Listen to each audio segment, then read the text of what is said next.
¿qué tal? Buenos días, bienvenidos. Esto es Tus Derechos, una iniciativa del Tribunal Constitucional que junto a TV Perú buscan precisamente eso, acercarle sus derechos, porque es información que usted necesita conocer, que usted necesita manejar. Por ejemplo, ¿qué hacer si se nos despide, se nos retira de nuestro trabajo intempestivamente o si se nos priva de una pensión que nos corresponde? ¿Qué proceso interponer? Hoy hablamos de la acción de amparo, un recurso que, bueno, su nombre lo dice, nos ampara, nos protege. Hoy en Tus Derechos, recurso de amparo.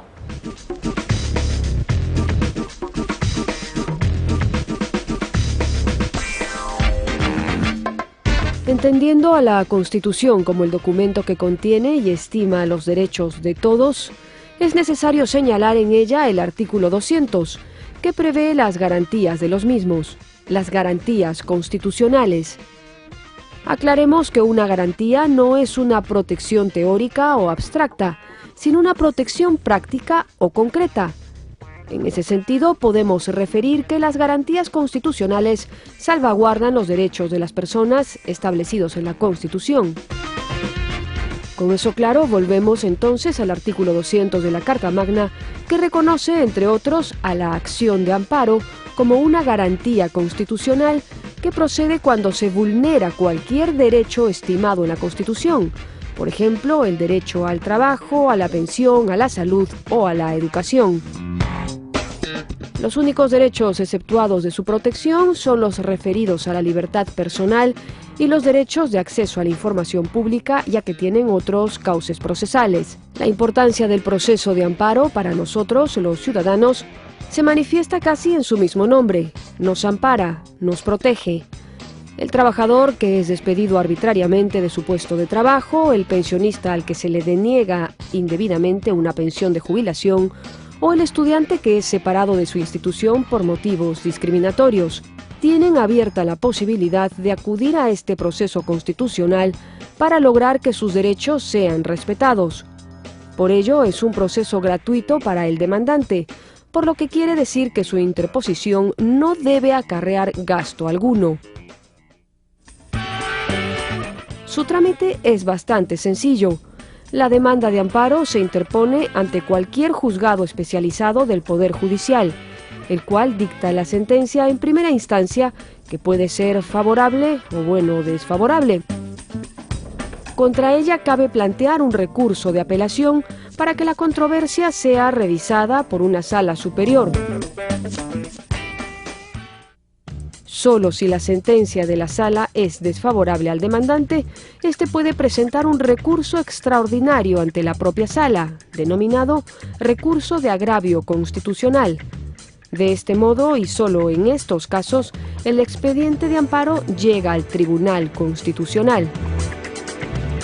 La regulación del amparo en detalle se encuentra en una ley especial denominada Código Procesal Constitucional, artículos 39 y siguientes, aunque para su correcta aplicación hay que tomar en cuenta la jurisprudencia del Tribunal Constitucional, cuya sentencia es definitiva e inapelable.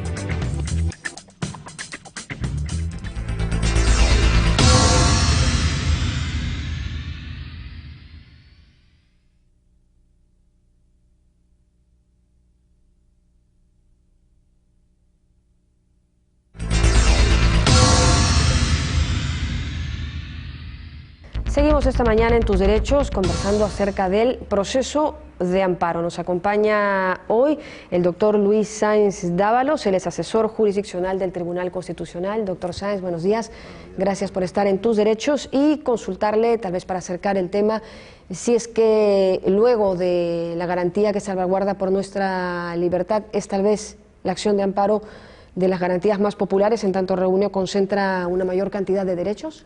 Bueno, el amparo es uno de los 4 procesos de tutela de derechos que existe en el ordenamiento constitucional peruano y es, como bien ha señalado, probablemente el que más utilización tiene.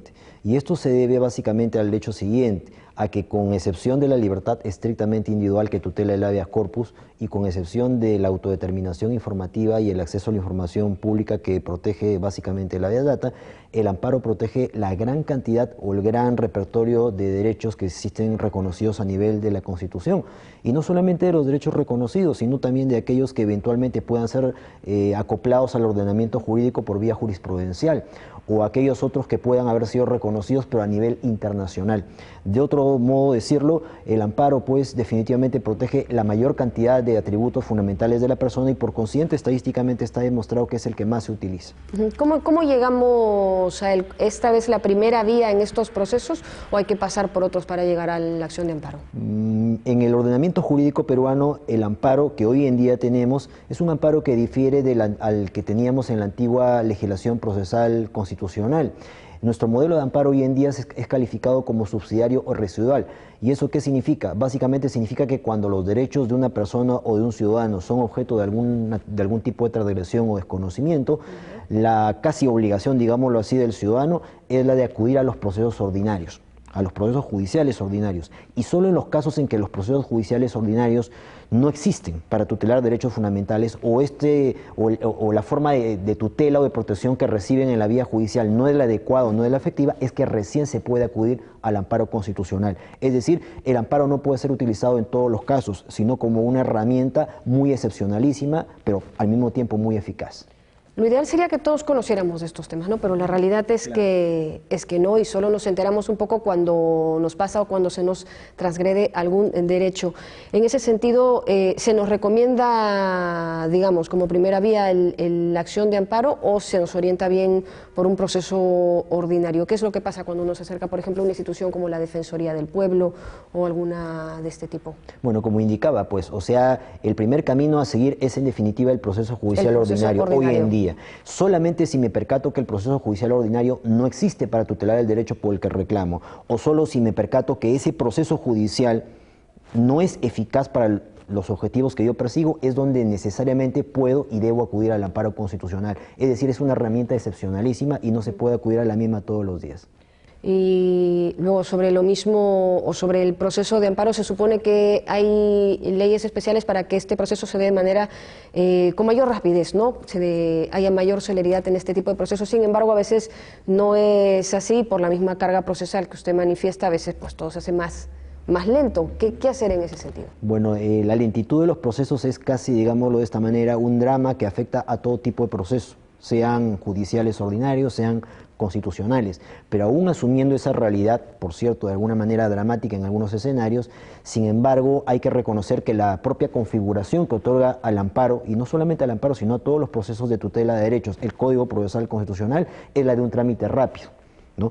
No todo lo deseable que uno quisiera, pero sí mucho más rápido, mucho más dinámico, mucho más eficiente que aquel trámite que corresponde a los procesos judiciales ordinarios. Sin olvidar, claro está, que siempre existe la opción de las medidas cautelares, que si son correctamente utilizadas pueden dar una tutela, digámoslo así, inmediata. Sobre todo esto, ¿no? ¿Qué es lo correctamente a utilizar? Porque muchas veces en estos procesos legales pues perdemos el tiempo porque no fuimos por la vía que correspondía o debíamos ir. ¿Cuándo no procede una acción de amparo, doctor Sáenz? El artículo 5 del Código Procesal Constitucional nos detalla diversos supuestos de improcedencia de un amparo.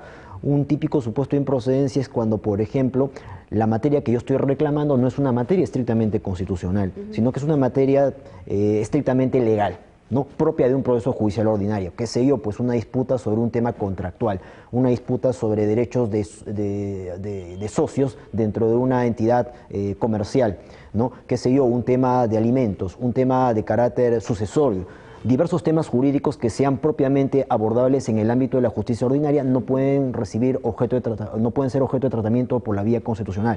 La vía constitucional solamente se da en aquellos casos en los cuales lo que se está afectando es directamente un derecho que está reconocido en la Constitución y cuyas incidencias definitivamente afectan de modo grave al ciudadano. De otro lado, ¿qué margen existe de éxito de esta acción de amparo en los procesos que ustedes han visto o que tienen de carga aquí en el tribunal? Bueno, el margen de éxito que se espera cuando la pretensión es verdaderamente legítima, porque queda claro que aun cuando el amparo es un instrumento generoso, no siempre se acude al mismo con una lógica que sea realmente legítima. ¿no? Por llamarlo de alguna manera. ¿Por qué? Porque hay ciudadanos que utilizan el amparo como una manera de resolver sus problemas de típica legalidad ordinaria o en todo caso plantean pretensiones que son absolutamente insustentables en el ámbito constitucional. Entonces, el amparo, si bien es un instrumento generoso, un instrumento efectivo, al mismo tiempo requiere pretensiones que sean compatibles con la naturaleza de los derechos involucrados, es decir, temas muy urgentes y temas de incidencia constitucional directa. ¿Y qué pasa, por ejemplo, cuando uno se va a enfrentar a un proceso al Estado? Muchas veces las personas naturales pues desestiman ir por la vía judicial, en tanto dicen, ay, bueno, que le vamos a ganar al Estado, pero ¿se ha dado casos de éxito bueno, esta vía de acción? No tanto de que sea muy tenebroso enfrentarse al Estado. El Estado, podríamos decirlo de esta forma, es un poquito el caserito en los procesos constitucionales. Sí. Normalmente siempre se le reprocha el haber actuado de modo arbitrario, el haber actuado de modo abusivo, desproporcionado, irrazonable, y en ese escenario pues una buena cantidad, por no decir la mayor parte de reclamos, son fundamentalmente emplazamientos al Estado. Entonces, ahora, obviamente eso no significa que siempre se tenga la razón, ni tampoco significa que el Estado tenga por política violar derechos, eso queda claro. Pero en todo caso, normalmente el accionar del Estado es frecuentemente cuestionado, y cuando eso ocurre, la labor del juez constitucional, y juez constitucional no solamente es el tribunal constitucional, sino también el Poder Judicial, la labor del juez constitucional es obviamente verificar si la pretensión es legítima y si el Estado ha actuado efectivamente acorde o no con los derechos fundamentales. Si evidentemente los ha transgredido, habrá que decirlo, y la eficacia del proceso se pondrá de manifiesto al momento de expedir la sentencia. Y dentro de la jurisprudencia que ustedes manejan aquí en el tribunal, ¿qué acción de amparo, digamos, ha sentado algún precedente importante? Bueno, muchas de ellas. Nosotros tenemos precedentes en el ámbito pensionario, en el ámbito laboral, incluso en el ámbito de aquellos asuntos que consideramos de naturaleza especial. Hay temas que se presentan en muy pocas ocasiones, muy raras veces, pero tienen una enorme repercusión, una enorme trascendencia. Ahorita se me puede venir a la memoria pues el tema relativo a la presencia de crucifijos, ¿no es cierto?, bíblias en los despachos del Poder Judicial. Se me puede venir a la memoria, qué sé yo, pues temas que tienen que ver con el derecho a la verdad. Temas que tienen que ver con el plazo razonable en la administración de justicia, tema que justamente en este momento estábamos conversando, temas que tienen que ver con fallos judiciales que tengan algún contenido arbitrario, desproporcionado, abusivo. O sea, esos reclamos son en algunos casos frecuentes, en otros casos poco presentes, pero sin embargo cuando son examinados por el juez constitucional normalmente merece un examen muy detallado y que por lo general origina en muchos casos sentencias que son importantes y que tienen carácter vinculante, es decir, terminan dando no solamente un mensaje sobre la respuesta jurídica que se va a otorgar, sino que les sirven como un referente para que el ciudadano que se encuentra en situaciones similares los utilice con carácter, ¿no es cierto?, de referente para poder lograr una justicia efectiva y una defensa adecuada de sus derechos. Genera una jurisprudencia. Definitivamente sí. Muchas gracias, doctor Sáenz, por haber estado con nosotros esta mañana. Nos vamos a la pausa, amigos. Regresamos con más aquí en Tus Derechos.